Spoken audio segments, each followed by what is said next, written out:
Hello mga idol, nagbalik na naman ako sa aking trabaho. Ito yung unang linggo. Itong nakikita nyo mga idol na kahoy, yan, huli na yung pagputol ko. Hindi kasi masusunog yan pag sinabay-sabay na natin putulin. Yan, ito, dito. Last na kasi ito yung paglilinis ko dito mga idol. Last na yan. Maghintay na lang ako ng mga 5 araw pa para sunugin tong mga nano ko, kasi mga hilaw pa mga idol.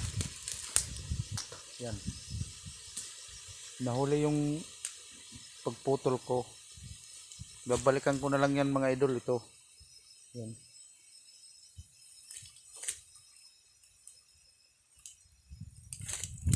hindi naman to ganong malaki yung pinaglinis.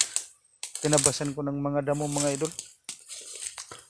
Taniman ko lang to ng kamuting kahoy mga idol. Yan, update ko na lang kayo pag sinunog ko na to mga idol. Yan. Dito na lang ako magano. Yan, ito na lang yung lilinisin ko mga idol. Ito kunti na lang. Mag-umpisa na tayo mga idol sa ating trabaho habang di pa ganong mainit.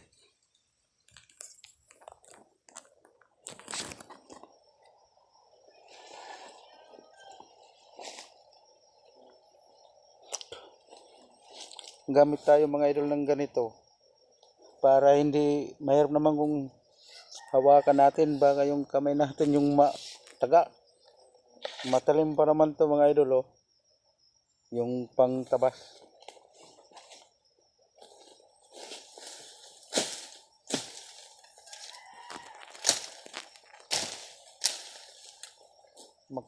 Makatanim lang tayo mga idol ng kamuting kahoy, kahit kunti lang okay na yan.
Kinakalat ko lang mga idol yung mga damo para kung uminit madali matuyo.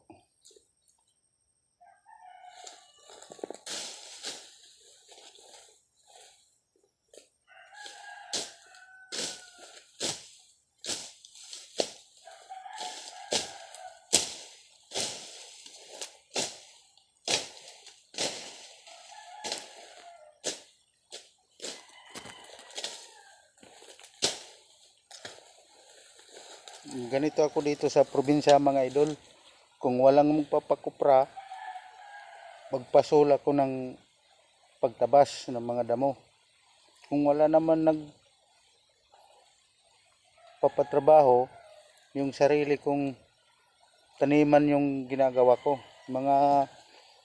Siguro mga Sabado, maglinis naman ako ng taniman ng pitsay mga idol. Pero dalawa kami doon, yung isang kasama ko. Kaya sabi niya, tulong-tulong daw kami magtanim ng pitsay. Ito, sarili ko lang to mga idol.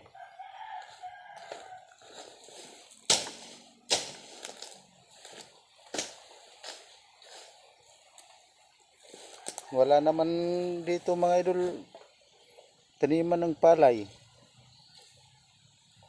Makatanim ka lang dito kung meron kang mga makinang ginagamit para pang-araro sa palayan.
Kung hindi tayo magtrabaho mga idol, hindi tayo magtanim ng saging, kamuting kahoy, kamote, aasa lang tayo mga idol sa pagkukupra, magugutom tayo. Kasi yung pagkupra, 3 buwan yan bago tayo mga idol. O di, yung gawin na lang natin habang naghintay tayo ng mayroon magpakupra, mayroon din tayo inihintay na tanim mga idol. Yun lang mga idol. Dito hindi ko nahabayin mga idol yung video ko kasi hindi ako marunong mag edit mga idol. Sana suportan nyo yung YouTube channel ko mga idol, Benjoy #1 Vlog. Yan, ingat kayo palagi mga idol. Kung nandyan man kayo sa trabaho nyo, ingat kayo palagi. Dasal tayo na makahon tayo sa hirap mga idol. Kahit anong trabaho natin mga idol, wag natin ikahiya mga idol. Basta sa marangal lang na trabaho mga idol. Wag tayong aapak ng kapwa natin tao mga idol. Basta trabaho lang tayo kahit mahirap. Yan lang mga idol, bye bye.